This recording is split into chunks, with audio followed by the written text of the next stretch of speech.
Good morning guys. आज आम्ही दोघं निघालो आहे माझ्या माहेरून माझ्या सासरी नांदेड चेनापूरला. पहाटे लवकर आल्यामुळे सिडकोला जायला आम्हाला गाडी भेटली नाही, म्हणून माझे सासरे व दीर आम्हाला घ्यायला आलेत.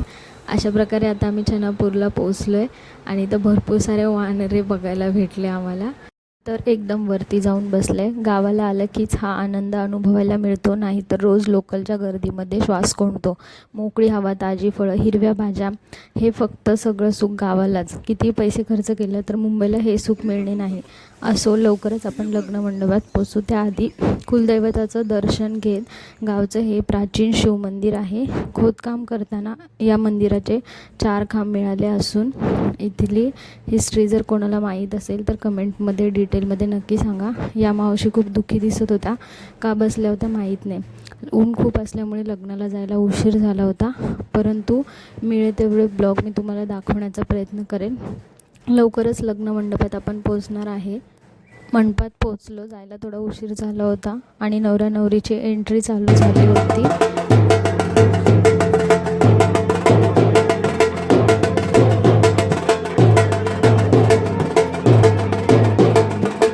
नांदेडकडचं आणि माझ्या सासरचं हे पहिलंच लग्न होतं जे की मी अनुभवणार होते.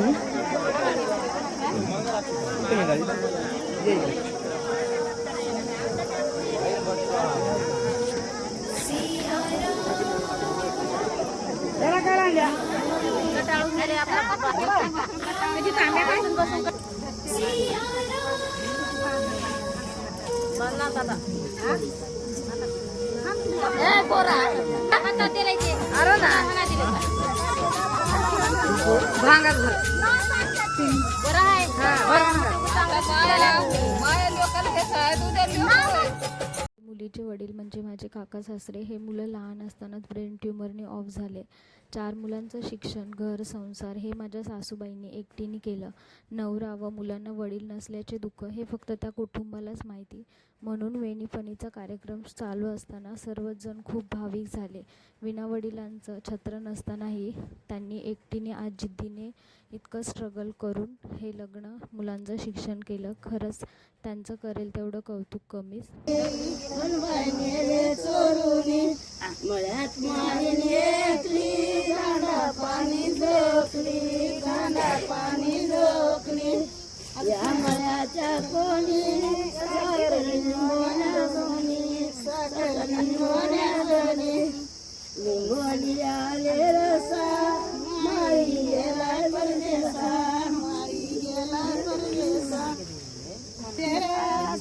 माझ्या मायरा, चल जाऊ माझ्या मायरा, मायरच्या वाट खोबऱ्यात बनदाट, खोबऱ्यात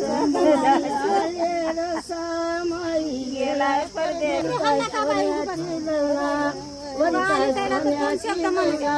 तुझ्या येण्याची मोठ सोन्याची गाठ, सोन्याची गाठ, घरा माग होती जाई, घरा माग होती जाई, सोरता जाऊई, त्याच्यात सोरता जाऊई, धावून धावून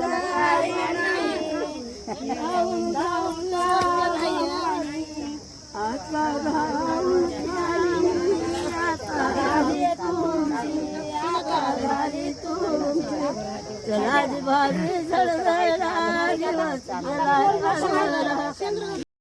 असेल सगळे किती भावूक झाले. अशा प्रकारे वेणीपणीचा कार्यक्रम झाला आणि प्रीतीताई फायनली त्यांच्या झाल्या. त्याही थोड्या भावूक झाल्या.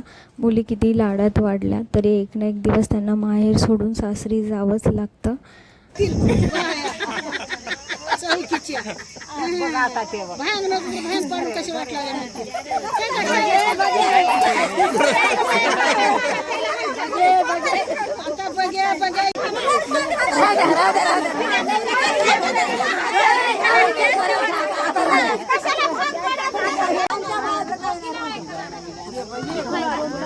फायनली 6 महिने सुरू असलेल्या लग्नाची तयारी आज संपली. लग्न संपन्न झालं आणि जिकडे तिकडे पाहुणे निघून गेले. मंडपही काढायला सुरुवात झाली. थोड्या वेळात उरलेले पाहुणे जातील आणि ते दोघं सुखी संसाराला लागतील. अरे पण अजून नवरा मुलांनी बुडाचे पैसे दिले नाही आणि हे दोघं मागतात आणि त्यांनी नुसते 200 रुपये दिलेले आहेत. ते त्यांना घ्यायचे नाही आहेत. ॲटलिस्ट 500 तरी मागत आहेत. हा व्लॉग तुम्हाला कसा वाटला कमेंट करून नक्की सांगा आणि सबस्क्राईब करायला विसरू नका. Thanks for watching.